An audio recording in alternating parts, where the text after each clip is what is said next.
Well, Charlie, I suppose the Ghost Club holds some new horror for me today? As a matter of fact, yes. Follow me.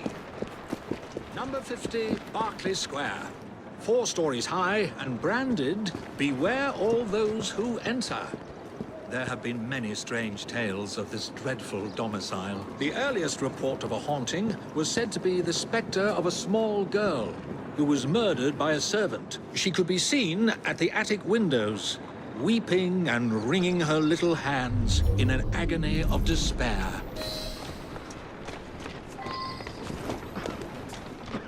Another legend claims the attic is haunted by the spirit of a young woman who purportedly threw herself from the top floor windows to escape her abusive uncle. Her screaming ghost has reportedly been sighted hanging from the window ledge. This residence was briefly owned by a Mr. James Jasper, a choir master and an opium addict.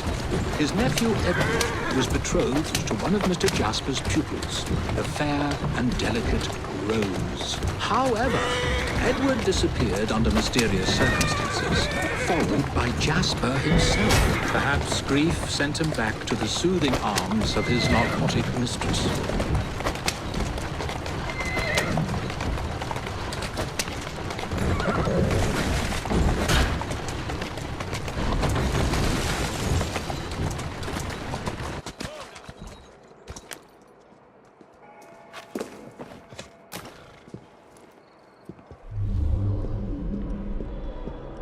Shall we?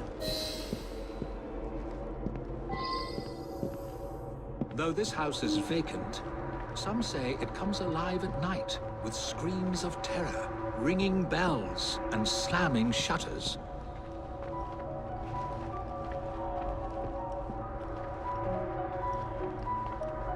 Although eerie, this phenomenon is easily produced by pneumatic tubes and valves. There are claims that a young man was caged in the attic, his only connection to the rest of the world a tiny hole in the door.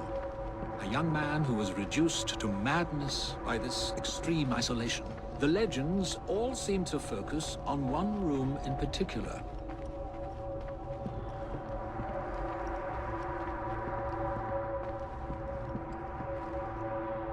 A sudden draft. Nothing more.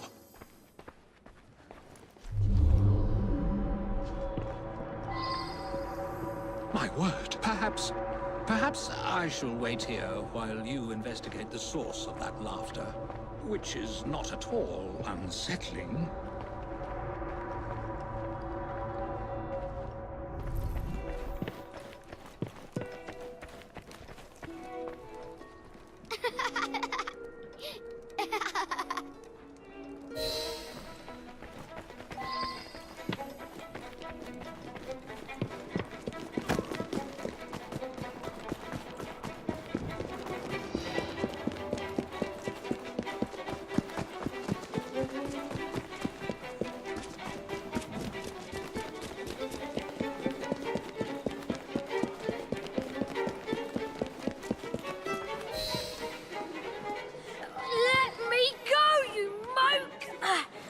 Why were you hanging around that house?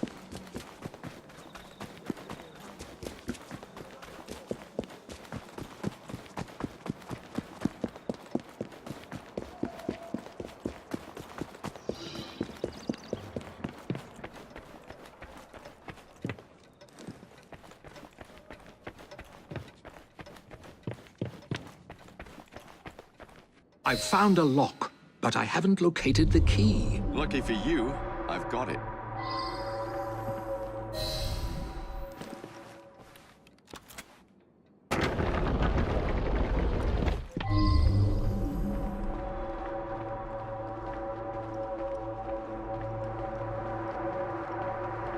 Ha! So this is how it works. How disappointingly dull.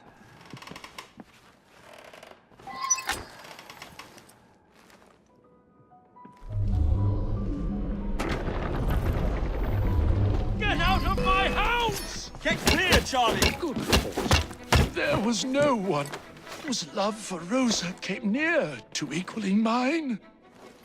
It should have been enough to keep my beloved nephew away. My poor Ned. Forgive.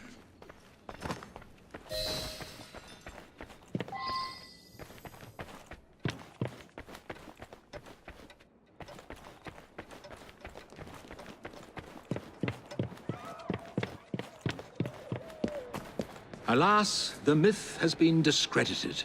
There was no ghost in Berkeley Square, just a wretched soul, driven to murder and madness by guilt and intoxication. I think this has the makings of a rather fine novel.